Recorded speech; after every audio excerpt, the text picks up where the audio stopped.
ဆောက်ရေးကြည့်အောင်ဒီကဆရာတို့က orders of adjectives လို့ပြောပါတယ်မလဲ orders of adjectives adjective ကိုစာရောင်းတစ်ချောင်းထဲမှာတစ်လုံးနဲ့မဟုတ်ဘဲနဲ့နှလုံးလုံးလေးလုံးအဲ့လိုမျိုးထပ်ပြီးတော့တွေ့လာတယ်စာရောင်းတစ်ချောင်းထဲမှာအဲ့လိုတွေ့လာတယ်ဆိုရင်ဆရာတို့ကဘယ် adjective ကိုအရင်ရေးမလဲနော်အဲ့ဒါကိုဆရာတို့က orders of adjectives adjective ကိုသင်ကြားရေးတာပေါ့အဲ့ဒါကိုဆရာကဒီမှာအတူလေးမှတ်ပေးထားတယ်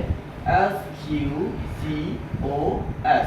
အဲ့လိုအတူလေးမှတ်ပေးထားတယ်နော်အစင်လိုက်ပေါ့နော်အဲ့ဆို S ဆိုတာပထမဆုံး S ကဘာလို့လဲဆိုတော့ site ကိုပြောတာဘာလို့လဲ site ပထမဆုံး S ကဘာလို့လဲ site site ဆိုတာအရွယ်စားလို့ပြောတာဘာလို့လဲအရွယ်စားအရွယ်စားကိုပြတယ်ပေါ့နော် long ရှည်တယ်လို့တောလို့နော် long လို့ short လို့ small လို့ big လို့အဲ့လိုအရွယ်စားလို့ပြောပြတာကိုဆရာတို့က size လို့ခေါ်တယ်ဟုတ်ပြီနော်အဲ့ဆိုဒုတိယစကားလုံးဖြစ်တဲ့ keyword အဲ့ဒီ keyword ကကျတော့ quality ဟုတ်တယ် quality quality ဆိုတာဘာလဲဆိုတော့အရည်အသွေးပေါ့နော်အရည်အသွေးလှတာလားနော် beautiful နောက်က handsome ဟုတ်နော်အဲ့လိုမျိုးလှတယ်ရုပ်ချောတယ်ရုပ်ဆိုးတယ်နော်ဒီမှာလို့ရှိရင်တို့ကhandsome ဖြစ်တယ် beautiful ဖြစ်တယ်နောက်ကကြော့ရှင်းတယ်ဆိုရင်ဒီပါလို့ရှိရင်နော်အဲ့ဒါမျိုးလို့ရှိရင်တို့က quality လို့ခေါ်မယ်နောက်တစ်ခု number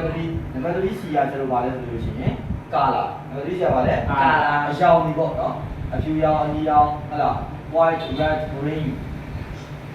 အဲ့လိုအရောင်တွေကိုရှားလို့အရောင်တွေအားလုံးတည်တယ်ဆိုတော့အဲ့ဒီမှာပါတယ်အဲ့တော့အရောင်တွေကိုရှားတော့နံပါတ်3အဆင့်မှာကာလာလို့မှတ်မယ်ရပါတော့အခုနံပါတ်4ပြီးတာ O လေးနံပါတ်4ပြီးတာ O လေးကကျွန်တော် origin ဘာလို့လဲပါလဲ origin ဆိုရှားလို့ကမူလမူရင်းနေရာပေါ့နော်မူလမူရင်းပေါ့ဥပမာthis umbrella made in Patay เนาะဒီကြီးကိုပတိန်မှာလုပ်ခဲ့တယ်ဒါဆိုရင်အဲ့မှာဘယ်မှာလုပ်တာလဲဆိုရင်နေရာ origin ကိုပြတာပေါ့နော်အဲ့ဒါဆိုလို့ရှိရင်အဲ့ဒါက origin လို့သတ်မှတ်မယ်เนาะနောက်တစ်ခုနောက်ဆုံး S3 နောက်ဆုံး S3 ကဘာလဲဆိုလို့ရှိရင်ကျွန်တော်က subject ဘာလဲလဲ subject ဆိုအရာဝတ္ထုတွေပေါ့နော်ပစ္စည်းတွေပေါ့ဒါကိုပြောတာပေါ့နောက်လို့ရှိရင်ပြန်ပြောကြည့်ပါဦး S အတူလေးပဲပြော S Q C O S အဲ့ဒီအစီအစဉ်တိုင်းအဲ့ဒီ order ပဲအတိုင်းဆက်လုပ်ပါမယ်ဟုတ်ပြီနော်အဲ့ဒီ order တိုင်း adjective ကိုစီကြမယ်ပြန်တော့ S ဆိုတာဘာလဲ size quality color origin subject Okay number 1စာရောက်မယ်ကြည့်ပါဦး a small green plastic box a small green plastic box အဲ့ဒီစာရောက်မှာကို small ဆိုတာသေးငယ်တော့သူ့ကိုကျွန်တော်ကဘာထဲမှာထည့်လို့ရှိရင်ဟိုငါ့ကိုပါ size ဟုတ်တာပေါ့အရွယ်စားပထမ S ပေါ့နော်သူက S ဆိုင်တဲ့ size green ကဘာလဲလဲကာလာဟုတ်ပြီ plastic box ကဘာလဲလဲ subject နော် subject plastic box ကဘာလဲ subject အဲ့လိုဘယ်လိုပြန်ကြမလဲဆိုရင်ကျွန်တော်ကအစိမ်းရောင်တေးငယ်၍အစိမ်းရောင်ရှိတော့ plastic တက်တာတစ်လုံးရမလားဒီမှာဘယ်လိုလဲပေါ့တေးငယ်၍အစိမ်းရောင်ရှိတော့ plastic တက်တာတစ်လုံးအစိမ်းတိုင်းတက်တာမြင်တယ်ဘယ်လိုကြည့်အောင် size ဒီမှာဘာလဲ color ဒီမှာဘာလဲ subject ရမလားရပါတယ်Okay, number 2 number 3 a tall white stone building. A tall white stone building. အဲ့ဒီမှာဆိုရင် tall ကိုကြည့်အောင်နော်မြင်ပါတော့ဆိုတာပေါ့မြင်တယ်ဆိုတော့မြင်တယ်နေတယ်တိုးတယ်ပြည့်တယ်ဒါကြီးကိုဆိုတော့ဘယ်လိုပြောလဲ size ဟုတ်တယ်ပထမ S နော်white ကပါလဲ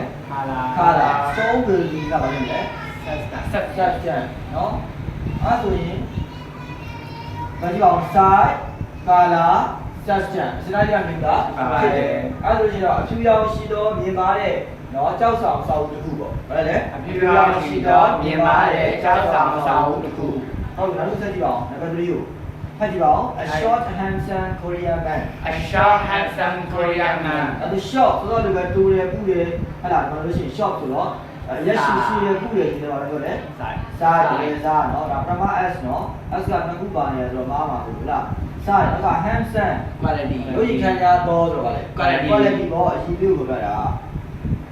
နော်ကိုရီးယား man ဆိုတော့ကိုရီးယားနိုင်ငံကဒီကိုရီးယားအမျိုးသားပေါ့ဆိုတော့ကိုရီးယားနိုင်ငံသူ့ရဲ့ကိုရီးယားနိုင်ငံရဲ့ကိုရီးယားလူမျိုးအဲ့ဒီပြောတာဆိုတော့ဘာဖြစ်လဲ origin ဟုတ်တယ် origin လူသားနေတာပေါ့နော်ဆိုတော့ကဲပြောကြည့်ပါဦးပြန်ဖတ်ကြည့်ပါဦး a short handsome Korean man ဟုတ်တယ်နော်ရိုးရီခံရပြီးတော့အရက်ကူးရဲ့ကိုရီးယားမျိုးသားတယောက်ပေါ့အဲဆိုအဲ့ဒီမှာဆိုရင်ကျတို့ site ပြီလား site ပြီပါလားလဲquality ဘာလဲ quality ဒီမှာဟုတ်တော့ဘာလဲ origin စတိုင်းဖြစ်လားဖြစ်ပါတယ်ဖြစ်တယ်ကဲနံပါတ်4တက်ကြည့်ပါဦး she has a beautiful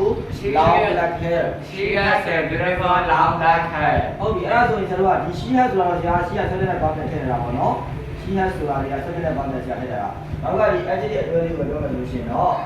beautiful ပါလဲ beautiful က beautiful quality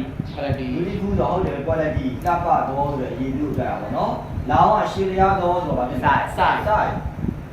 နောက်က black nail ကဗာဖြစ်မလို့ရှိရင် black ကိုရင်ပြောပေါ့ black က color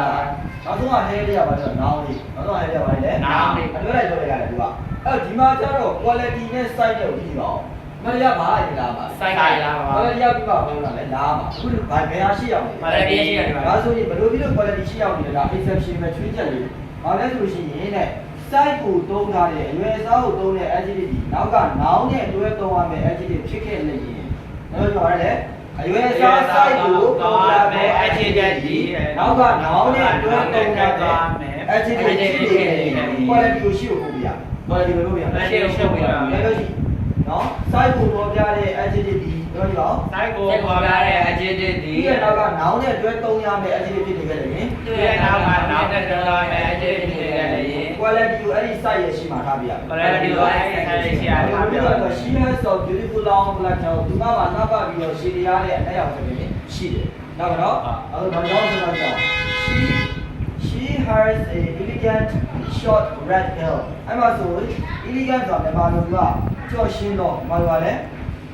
ဘာလို့ပြတာလဲကြော်ရှင်းတော့ ကြော်ရှင်းတော့ဆိုဒီတော့ quality ကိုတော့တာဘာလို့ကလဲ quality short ဆိုတူတော့ရှည်တော့ဘာလို့လဲဟုတ်တယ် size ဘာလို့ကလဲ size red ကပါလေ color နောက်က hair လေးကပါလေ noun အဲ့ဆို red hair ဆိုတာအနက်ရောင်ဆိုပြီးတော့ noun လေးပုံကသူ့ရဲ့ noun နဲ့ဒီရှေ့က short ဆိုတဲ့တူတော့ပေါ်ပြတာတူတော့ဆိုတဲ့ကောင်ပေါ်ပြတဲ့ size ကိုပေါ်ပြတဲ့ adjective ဒီနောက်က noun နဲ့တွဲတော့ရမယ့် adjective ပုံကအဲ့ဆိုဒီ quality ကိုပဲဥလာမယ် ရှေ့ကိုပါ အဲ့